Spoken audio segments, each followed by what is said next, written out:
Wow, look at that. You know, I know why everybody showed up. With Comic-Con, it's like you just have to read in the title the word classic and you go, wow, I just love the classics. So I'm going to show up for this thing. And so maybe it was a closer look that took care of that. But in terms of what classic actually means, just so I can, hello. All right, let's try that again. Greg, help! We just pressed the wrong key or something. Oh, God. Okay, just have to figure out. Okay, so the idea with classic is, and I'm about to introduce everybody, but just to set the stage, what Sydney and I, my co-conspirator, decided to do was to talk about the comics from the 40s and to the early 50s. So there's actually a parameter and a structure, and the reason for that is because whenever you talk historically, you have to talk context, otherwise it's just dumb facts that you can look up in Wikipedia. So, you know, we have World War II and the nose cones, and then we have Fred Wortham and another whole set of cones, but we'll get into that. And so that's why you'll see. Maybe somebody. I don't know if anybody can recognize all 7 of these that I put up there. I'm not talking about the names. Of course, you know everybody here, but the images. That's why, you know, they're within that category, and you can just. So you can start thinking yourself, it's like, well, who else would I want to, yeah. And I wanted to make this clear from the beginning because I've lost count of the amount of people who were saying, well, you know, you are going to show Wally Wood, aren't you? And it was like, well, you know, that's another generation type thing. So with that, I will just be able to go to, okay, the introduction. Okay, and here's how it's going to work. Sydney and I have picked out 5 panelists to talk about our artists, and I'll make the intros quick because I know we're all here to see pictures rather than hear me talk. And so what we're going to do is each of the 5 folks we've invited, and we have a wide range of people here to give all sorts of different perspectives.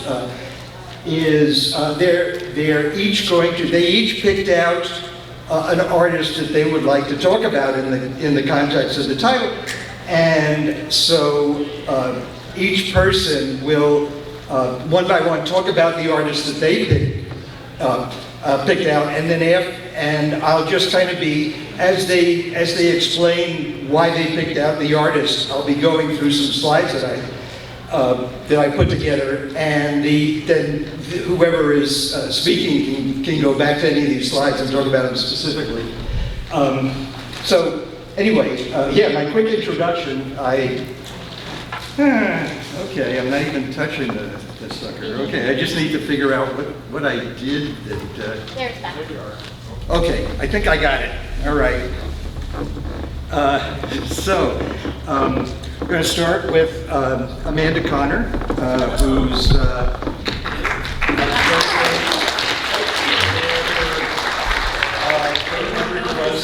run on Harley Quinn, and she's also started a Kickstarter for a latest book, which actually ties in extremely tightly to the topic at hand. I've already put in my, I've already signed up on her Kickstarter. And then Trina Robbins, herstorian, women's artist, writer, editor, and she has got a spectacular new book out, which I hope she's going to be talking about in the course of things. And then Maggie Thompson.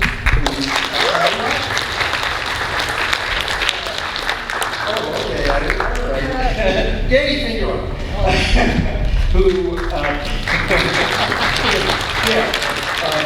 author of Marvelous Life and The Amazing Story of Stan Lee, and he's actually working on another biography, which I'm not going to reveal all the details other than to say that the first name of the person he is writing the biography of, the first name is Jack.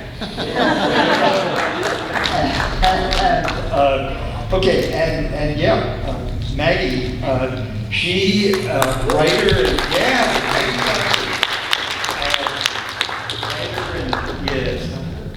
okay, good. Editor of material about comic art for more than a half century. Can you remember the name?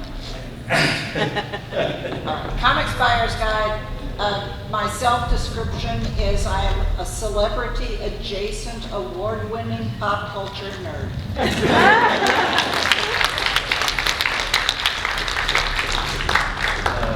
A lot of hashtags. That would be a cow if the CAWPCM. And Anyway. yeah, Andrew Farago, and he, of course, is the curator of the Cartoon Art Museum, and he may be getting around to talking about some upcoming shows that he has. And and yes, Trina, of course, and there's an image.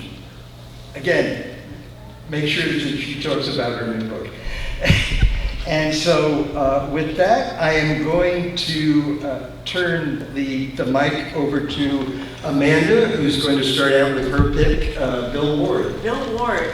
Okay, Bill Ward. And I have to apologize. I'm grossly underprepared for this because I couldn't find all of the stuff that I wanted to on Bill Ward. It's actually, other than Wikipedia, it's like kind of hard to find stuff about him, and I was like, oh, I should order a book from Amazon or eBay, and then I was like, it's not going to get to me on time. But what my introduction to Bill Ward was when I was very little. I used to go digging around in my father's drawers drawer, and he used to have Playboys, National Lampoons, and Cracked magazines. So I would go digging around with them, and I would like sneak them into my room and read them. And I remember Bill Ward, and this is not the earlier Bill Ward. This is like the later maybe 60s and 70s Bill Ward, when he was, he was always doing these unbelievably just sparkly, glossy, gravity-defying women, And I was talking to my husband, Jimmy Palmiotti, about it, and I'm like, what's holding those things up? And he goes, our eyes. And one of the things that I love about his art is that he's so ridiculous. You look at it, and you're just like, what is going on here? So, and Torchy, I believe Torchy, if I'm not wrong, she is the original ditzy blonde. There probably were some like in the movies, maybe, but I mean, I feel like she is what possibly Dan DiCarlo based Melody from Josie and the Pussycats on. Just like really, bubbly and ditzy, and guys who are around her just completely lose all senses whatsoever. Like all of the, like everything just falls out of their brain. Yeah, the joke balloons here are like, she's at a photo shoot and she's saying, gee, I hope the pictures come out all right. And then the photographer's making some stupid joke not worth repeating about pictures developing and see what develops. Oh, and for somebody to be on a fire escape in lace and high heels, it's like... There's a fire, there's a fire. There's a fire, you gotta get out. Yeah, you just look at it and there's so much ridiculous fun going on that you have to just keep looking at it. So, But yeah, I mean, he started out, I think a lot of the guys back in the day started out working for publishers, sweeping rooms, you know, getting eraser crumbs off of the desks, and sharpening pencils. And my husband Jimmy did that. He started out, you know, if you wanted to be an artist, that's what you had to do. You had to go, you know, do hard labor for the guys who were already cartoonists.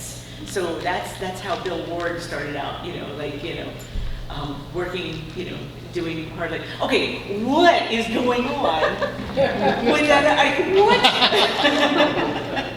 Look at that, it's like, it's an elephant. Lady, don't you notice there's an elephant behind you? And then, you know, his animals are pretty cute too. And I don't know if you can read the line under it. It's like, this must be my lucky day. You know, I found So, and you know, and also, nobody does shiny hair like he does. You know, like he's always been very good at shiny hair and sparkly eyes and glistening bosoms. You know, he's really really well, good. master of the Conti crayon. Oh my goodness, yeah. Which also helps on the nylons. Right? Yes.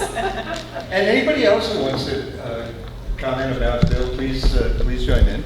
I was going to say that there were these booklets that were handed out to soldiers, like cartoon booklets that had that kind of style, and I feel like Bill Ward really took it and put it in a comic in a really fun way. And then also, my first introduction to him was in romance comics, and every panel that I would stop and be like, what is happening with, like, why was she put, it would be a Bill Ward. And then I went on like a rabbit hole one night when I was supposed to be writing an essay instead. I was looking at Bill Ward, and I found the book Spank With Me, Henry, and I just went to like the erotica section of Bill Ward and ordered all of it. And then my mom like texted me, she's like, have you got your spanking book yet? Like, it was really funny. Thanks, Mom. So, excuse me, who are you? I don't remember introducing this person. As a historian, I believe it is my duty to introduce the term headlights comics. That is what they were called, guys and gals. Headlights comics. They'll be great. And yes, anyway, Sydney Heifler and I were the ones who actually, we were co-conspirators in putting this together. And it was at San Diego Comic Fest, and everybody should know about San Diego Comic Fest because it's wonderful, intimate fun. And we wound up talking about the, well, basically it started out, I believe, with you, speaking of headlights, it was like, let's do something where I can talk about Matt Baker. and you know, long, short, here we are with the... Yeah, I mean, if you go to the one with the dog in the bed, you know, that's another one that I was just smitten with. Yeah, like, you know, the husband comes home and that dog is, what a sad, hairless dog that is. And his tail, I'm like, he doesn't have a tail, he's pooping a tail. What is that? You know? But it's so funny and so joyous, and there's just so much joy in that, in his art. And you know the joke, trying to help out, the caption, Yes. you can't read it, it says, oh, isn't he cute, he's trying to tell us something. And another interesting thing about this, you'll notice the signature is McCarthy. Yes. This was his alien, he actually did that. You can see, this is the June issue of Duke magazine. I wrote an article on this, and this is, he was one of the contributors under That was his other pen name, McCarthy. He just, you know, I mean, I'm guessing he was afraid of, you know, his other editors going, hey, why are you working for other companies? And perhaps, you know, I'm not, see, I couldn't find enough. Maggie probably knows more than I do. But, I mean, and look at the facial expressions. Look at the hubby coming home. He just, is just like, so yeah, he's such a fun artist. And yeah, Duke was a men's magazine for the black community, and it was just, it was pretty pioneering in its way, but yeah, using the Hugh Hefner template. Yeah. Yes, and he's not to be confused with the English billboard who was really, really good at doing naughty boys. So there is another billboard out there that's very good at doing naughty boys. So, and he's good at doing naughty girls. Okay, and just to wrap up on Sydney, she is a romance comics history professor, so which also comes in handy here. Not yet professor, I'm still a PhD. Well, yeah, professor in training, kind of like, she's now also introducing herself as a future Eisner judge. So. Anyway, so, okay. Next up, Danny Fingeroth, who, surprise, is going to be talking about the erotic aspect of Will Eisner. Well, that's...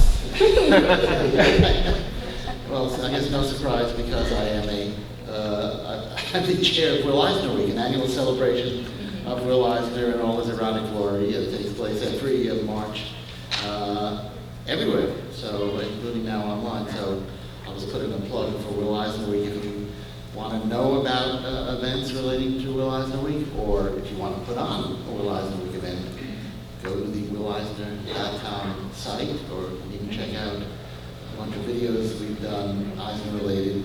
I don't think we have an erotic one yet. Eisner related on the Will Eisner YouTube channel. So what do we got? How to strip? Oh, I didn't even. Well, everything Will did. Starting with the spirit.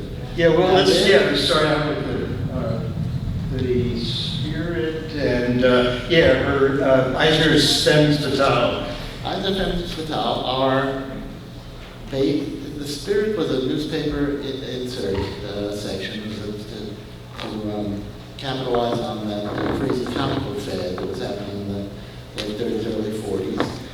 So I was just thinking, Will had the contradictory burden of having to do a comic that was as sexy as the steamiest film noir, but put it in but also the mandate was this is a newspaper that it comes in the Sunday paper that the whole family reads. So what do you do? And I think you go to what was in the theater. So there's Pigalle. In case you did not know, Pigalle was the name of an infamous Paris red light district. So her name was not a coincidence. I'm Pigalle. This is not a story for little boys. Who is Dietrich. Is it Dietrich, you think? Yeah, it's Marlene and Dietrich. Yeah. That's interesting. I always thought that Pigalle was based on hitting a bar. Why not? That could be because you've written a book about how he did it. No, it's why I wrote the book about it. Okay. Could she have been an amalgam? I think so. Yeah. Although now this is that Silk Satin? What is her name? Yeah, Silk Satin. Okay. AKA Catherine Hepburn. But who did you? I think she's Rita Hayworth. There's a photo of Rita Hayworth that is exactly that image of. Okay. Of satin. I mean, it's she doesn't have the platinum hair like she does in Lady from Shanghai. I don't think Will Eisner needed a specific reference. He's going for a style here, folks. Come on. I think he did use reference. I think there's a. Well, there's every a artist does reference, but I'm saying, he didn't base so and so on thus and such. But yes, a post like this. Look at this. Yeah. Look at this. Yeah. Look at this. That's photo reference. Yeah. That's Skinny Bones, I believe. Is that? Which is the one that got him in trouble with the New York legislature in 1950. That particular cover. And, but the names, the names of the Femmes Fatale: Silken Floss, Pigalle, Sans Serif, Plaster of Paris, The Toast of Montmartre. I think something very sexy about French. I think Sans Serif, which I think is how Renée is pronounced. I think Sans Serif is based on Lauren Bacall. It could be more than one. True. I might have had a crush on Lauren Bacall. She was one of the. I read that. She was a nice Jewish girl from the neighborhood. Yeah, I think. She was. I think this one was more of a one-off, but yeah, Sans Serif was influenced by Lawrence Bacall, and Frank Miller's Daredevil Electra was influenced by Sans serif, so it keeps on coming. And so the contract, well, we saw Ellen Dolan. If you go back to that image. Yep, we're coming up to it right here. Yeah, this Ellen Ellen was the Spirit's official girlfriend, but that did not stop the Spirit from being irresistible to every woman who came across. And Ellen, I think, was also yours, right?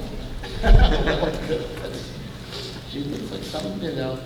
But Ellen was the serious girlfriend. Ellen, although there is a kind of sexy scene there, I think she's somehow about to, is she engaged to that classic nerd type who's with her, and then she and the Spirit have that hot smooching scene.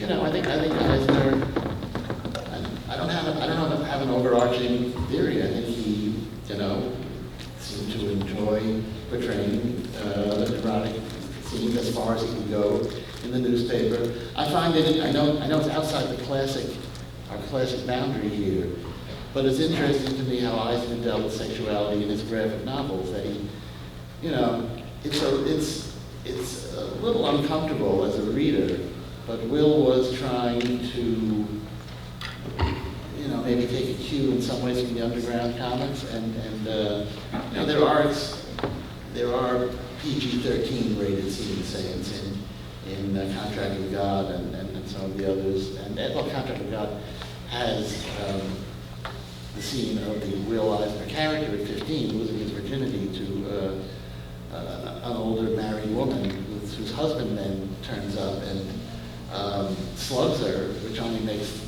which makes their relationship hotter and hotter as 15-year-old Will totally freaks out, you know, after what's supposed to be the greatest night of his life. So, I mean, I think it's, you know, again, sorry I'm breaking the time barrier here, but Will trying to come to terms with what had evolved in media is as interesting as this stuff. I mean, here's PS Magazine. Here's Will in his incarnation as an instructor, as showing soldiers how not to blow themselves up with their equipment. And yes, there's a character, our own character, named Connie Rod. You can't make this stuff up. Somebody did. You know, Connie Rod. I don't have any brilliant comment on this. It's because there it is. Maybe somebody else has something more insightful. Maybe not. Okay. That's it on the Spirit? You're not doing the spanking cover? Yeah, what happened? Are we saving spanking for last? We've got the spanking queued up. You can jump. Oh, yeah, boy. All right. Look, and Maggie, as long as you're talking, tell us about why you picked Lee Elias. Well, the reason I picked Lee Elias was because Don used to summarize Black Cat as if Elizabeth Taylor in her spare time put on a mask and a swimsuit and rode a motorcycle to fight crime. That's the premise.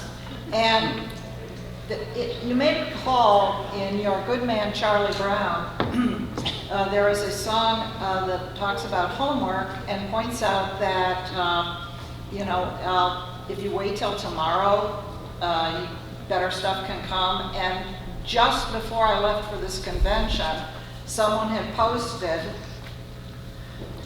from Black Cat Comix number 13.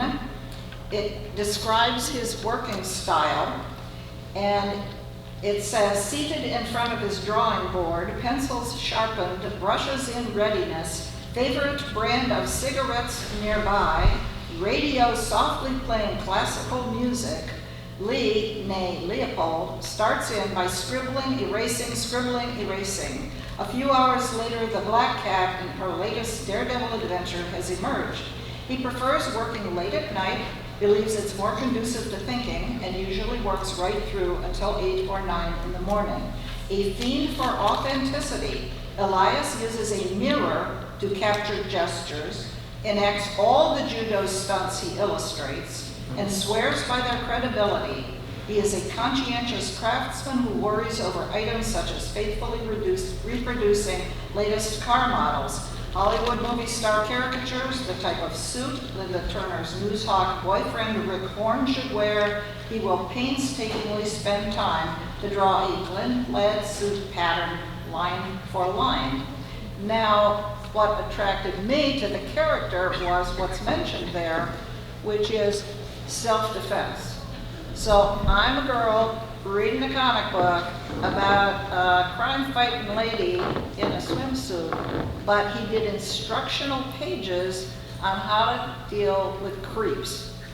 And so I felt that if I ran into problems and I studied those pages, I would at least have a chance to hold my own. So yes, we have the headlights, yes, we have the pinup art, but we also have practical instruction, and I thought that was pretty damn nice. It is real self-defense moves, by the way. Yes. Because I've taken self-defense classes, and this is what they teach you. And they were doing such a good job that Fingeroth objected to them specifically. So yeah, if you, I guess we sort of touched on. That's a very practical comic.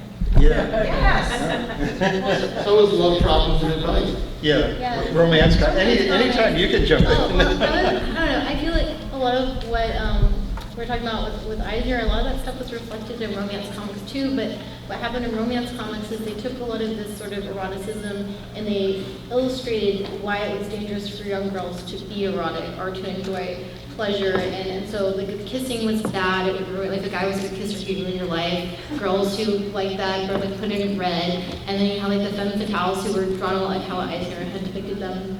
But then the only time that erotic pleasure was okay, and I wish we had already seen this thinking panel, but it will come, was if men were spanking women and putting them in their place in a sort of masculine narrative, and a sort of male fantasy more than a woman's fantasy. But. And Andrew is going to tell us about Jack Cole Beyond Plastic Man. Yeah, one of my favorite cartoonists. My introduction to Plastic Man, like a lot of kids of my generation, was the Ruby Spears animated cartoon, which was a very tame, watered down version of Plastic Man, but it's such an amazing character that you couldn't help but love that character, even that version of him. And years later, when DC finally reprinted his original cartoons, I was blown away. I fell in love with his work, and he had a very straight-laced upbringing. So born in Newcastle, Pennsylvania, Eagle Scout. He bicycled across the country and wrote an article about it, I think, for Boys Life. So very, very straight-laced upbringing, and he was holding a lot back because he went into Plastic Man and just found his muse, did amazing work on that. And yeah, we've seen some of the other cartoons that he's done. Not surprisingly, connoisseur and appreciator of fine art, Hugh Hefner loved Plastic Man, saw something in that and said, I need you to, I'm starting up a magazine, it's going to be a little thing, and we can This use... was from Playboy. Well, Hefner's original ambition was to be a cartoonist. Yes, yeah.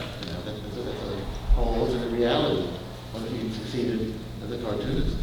So yeah, he loved Cole's work, and they hit it off, and Cole was really one of the signature cartoonists of early Playboy. So through his tragic death in the late 50s, he was doing, just conquering one aspect of cartooning after another. So Plastic Man, one of the all-time great superhero comics, he figured out newspaper comics with Millie and Terry, and then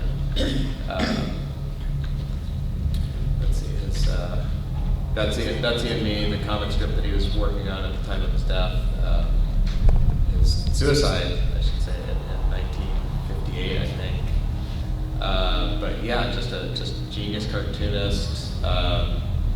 Whether it's slapstick and Bigfoot cartooning, or you've seen some more stylized work, some more painterly work. Just a killer range, amazing genius cartoonist. Like, genius is just it's not overstating the case there. Yeah, when I was introduced to the slideshow, and I hadn't known that much about Millie and Terry, and then I saw, it's like, look at that first panel, look at that, look at how gorgeous the composition is on that, and how, you know, how well they blend together. It's just, Females by Cole ended up being just one of the signature Playboy cartoons of its era, and I think kind of set the style for everybody to come after. So the next, not that there wasn't a range, but I think everybody looked at him as kind of the platonic ideal of a Playboy cartoonist. okay, let's see. All right, next up, wrapping up the picks is Trina with Tarpé Mills. Okay, I want to comment on Jack Cope, right? And that is that, you know, I actually hate superheroes, but the only superheroes that I have ever liked are Captain Marvel, the original Captain Marvel, and Plastic Man. And that's because they're done with humor, you know? And he really was a great artist. And also that the stuff he did for Playboy, it's like, as far as I'm concerned, that's just at the edge to not, they're not grotesque. Whereas I think Bill Ward is really grotesque. You know? There's a line, you know? And he was on the not grotesque side. There's on the grotesque side. There's still something sort of delicate about it. Yeah, well, the breasts are just not as big, you know? I mean, when they get too big, it's grotesque, that's all. Okay, Tarpé Not Mills. as ridiculous. Yeah. Tarpé Mills did this was an original. Go back to the first sure. piece. She did this for her cousin, who was having an operation. And the cover, it was a card, you know, and the cover said, yes, I heard about your operation. And then you opened it up, and there was that, but will you see my incision?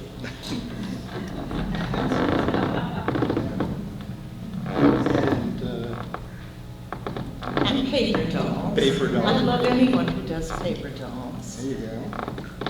Oh, and this censorship. One, yeah, this the one with what looks like a kind of sloppy red sarong. Do you have the uncensored version? No, I don't. Oh no, I could have sent it to you. You should have. So, everybody Google right now. Uncensored. She's dancing. She's supposed to be Eve or something, and she's wearing just these little kind of leaves. But it's not like they leave a lot to the attention to your imagination. But even her navel is covered because they just couldn't show navels in those days.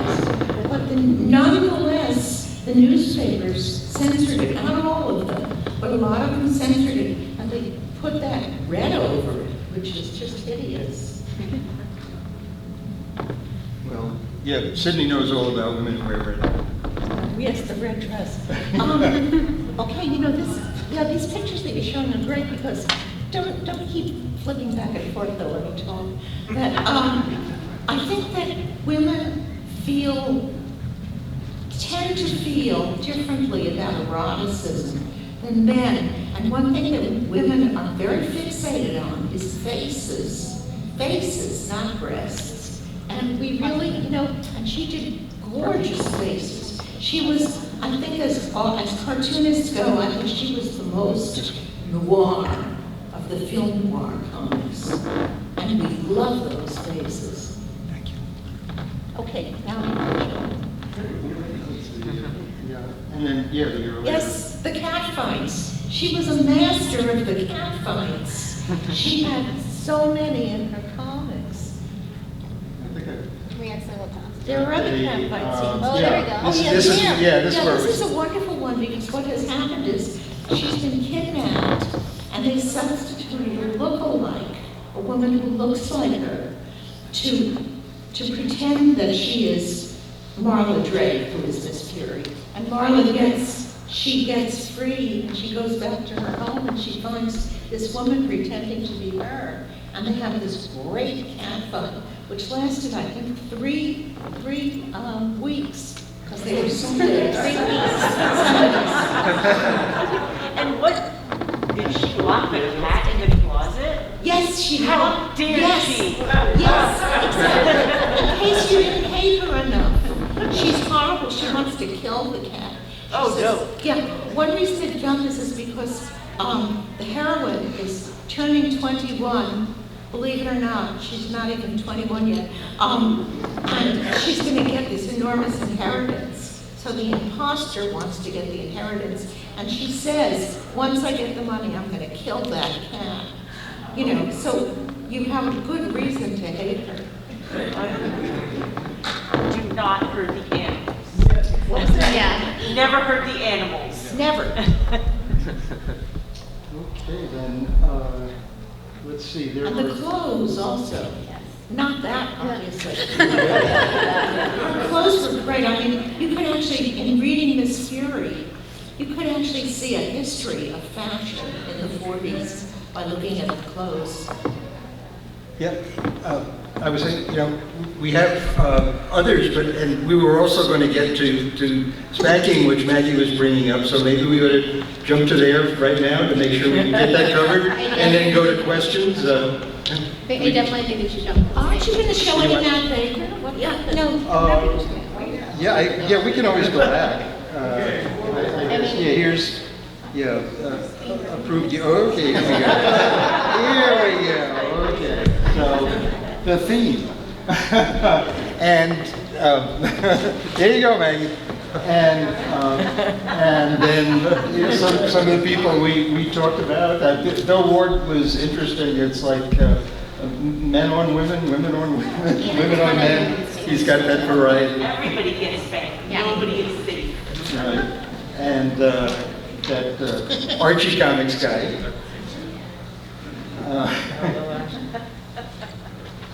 That's Yeah, there we go, Matt Baker. at least it's from a comic people such as Matt Baker. That's not Matt Baker. That's not, that was one of the ones that was. him, but it's credited as him like on every website, which kind of Well, confused it's not me. Matt Baker. I know my Matt Baker. Okay, so, all right, so there was no, okay, and speaking of not being the person that it is, we have some talk about Joe Shuster's spanking, or the purported Joe Shuster. Wait, but Danny, what were you gonna say? No, so you don't believe the detective work that established as Schuster? You think it's not him?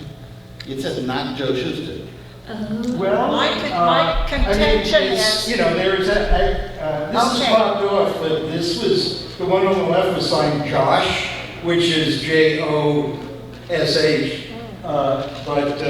Yeah, I was talking with Maggie about that. Yeah, I'm saying, let's see, the big argument is the style is similar to Joe Shuster, so it must be Joe Shuster. Ooh, big fan moment. I'm sorry, he's the one guy that everybody was trying to imitate in terms of art. Superman, come on, I mean, there is that. Yes, there's a thrill, but there's not as much thrill if it's not Joe Shuster. So all I'm saying is I don't think we know, even if there is a book that claims he is, I remain unconvinced. Yeah. Even though that does look like Lois spanking Clark. But he can't feel it because he's Kryptonian. There we go. But that would be the approach of every Tijuana Bible to imitate. Yes. Are we going to mention Tijuana Bible? No, never mind. I think we just did. And romance comics and This lady. is my favorite spanking animal. But that's not Matt Baker. No. It's a guy that is Matt Baker. That's definitely not Don't Matt worry. That's definitely not Matt Baker. This is from a campus loves, and he didn't ever draw for them. So, but no, I included this because it's my favorite spanking panel from a romance comic, because the story, the plot line is like absolutely ridiculous. She didn't have a good father. Her father was very busy being rich, so she goes to college and needs disciplining by her professor, and that's her boyfriend watching. And then she's like, and he's like, if your parents spanked you, you'd be better behaved. And then she's like, I think he's right. And she starts studying more, and she gets an A, and they get engaged, I think, by the end of the comic. So. Okay, I have one more, and I was mentioning Trina's book, so we can combine the two topics into one right here with, Yes, I think that is glass carpet. I researched all those as much as I can, but although I fouled up on, but yeah, this It's was, very early glass carpet, because it doesn't really look very much like it. anyway, it's not, I saw some hands going up. It has to be. Yeah, Michael. Facts to the office.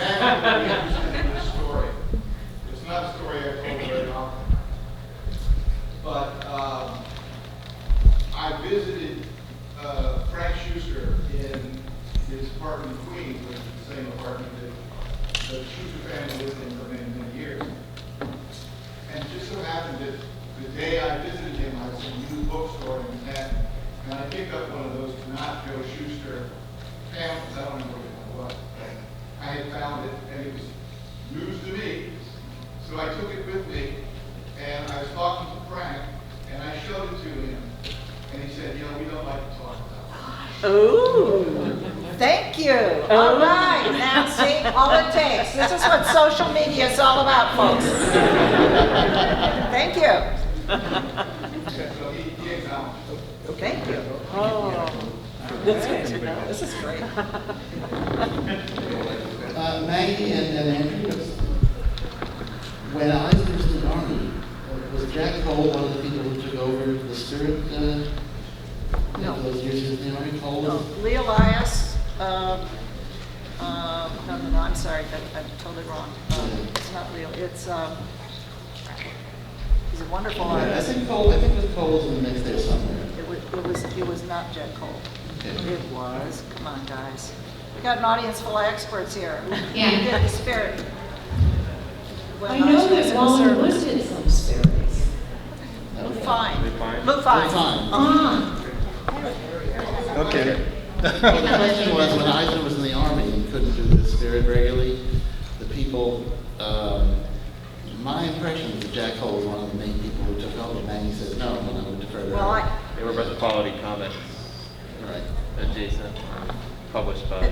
I'm not saying it's impossible. All I'm saying is Lou Fine is the one who's known. And then, of course, later on, Wally Wood, et cetera, and we could talk about background artists and so forth, which was revealed at a Chicago con when Eisner started paying credit to the other folks who had done work that he had signed, to put it that way. That'll be part 2 of this. Early, I know these are all Matt Baker because earlier today, Trina did the review. It's like, no, it's mentioned several times on the internet that it's Matt Baker, but it's not. But these are Trina Robbins approved Matt Baker, so you know they're the real thing. And Trina Robbins told us. yeah, if any of you have any comments about that, or I guess we wrapped up. He did gorgeous women, and he did really nice clothing. He understood women's clothing. And I have been told by someone who knew, someone who told him that he was gay. And this, to me, makes total sense, because gay men really understand women's clothing much more than straight ones. And what I also like about Matt Baker is that his women are posed in ways like the bodies would actually be posed, like they're not rigid, so I think that adds sensuality to them.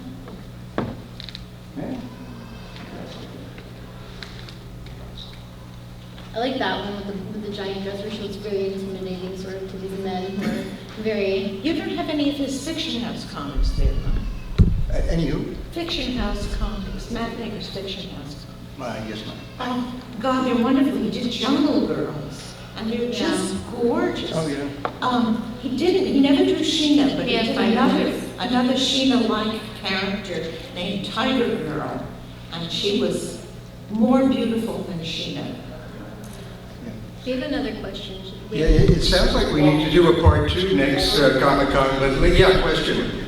I know we're talking about the girl and the erotica. One thing you skipped over about him is he was one of the few African-American Yes. artists in the 40s.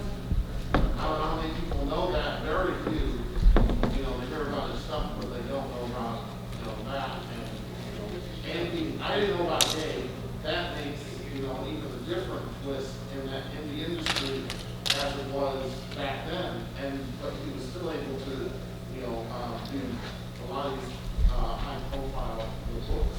As a person, he was extremely good-looking and a really snappy dresser. Kenny Quattro's book has the best biography I've ever seen on Matt Baker, by the way, if you want to check out one of them. Okay, other questions? We got, Oh, there we go. Oh, wait. wait, I want to add one really quick thing. I just want to say, I've done a lot of research on Matt Baker, the fandom around Matt Baker, and Trina is the first documented Matt Baker fan in the 1980s in a San Francisco newspaper article.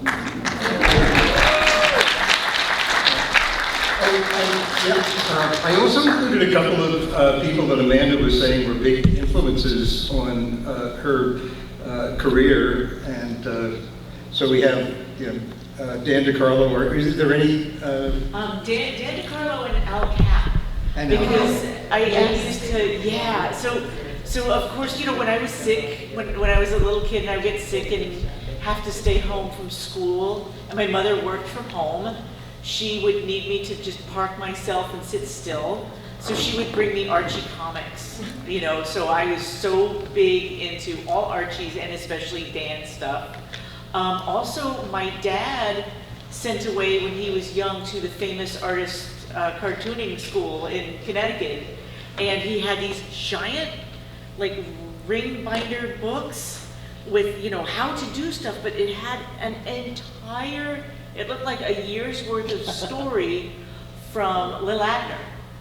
And I would just sit there and read the whole thing, and I was just I was fascinated with it, and it just, I don't think I didn't mean for it to influence me, but it totally influenced me. Amanda, have you ever seen Al Cap's Wolfgang story? Oh, yeah. Oh, yes, Yeah, it's wonderful. And it's very feminist. She's the strong one. She's incredible. Oh, yeah, nobody messes with her, yeah. It's beautiful. It's beautiful stuff. I first learned, by the way, let me recommend Ken Quattro's book, Invisible Men, Yes. The Trailblazing Black Artists of Comic Books. So that was where I first got into the background. He's got biographies of folks I had no idea. That was one of the things when when fandoms are mostly working by male, you have no idea gender, you have no idea of race, and you don't care because you care about the art, you care about the story, you care about the ideas. And so I never knew because I didn't know, but I also didn't care. This is a wonderful, wonderful book that is sitting on my bookshelf right this minute, Invisible Men. Interesting. I believe it won an Eisner last year. And about Dan DiCarlo, I was just talking to the grandson of one of the grandsons of the Harvey Empire, and he was saying that he was really disappointed in Dan DiCarlo because he used to do, I guess, for private sales, nudes of Betty and Veronica, which I never knew, but I've seen them. Okay, all right. They exist. All right, now we got confirmation. Very good. Okay. We need to wrap up. Okay, so yeah, time to wrap up. Was that? Yeah, that was we, time. That was time. Okay. That was time. Wow, thank you all. You've been great. I appreciate it. And thanks to the panel.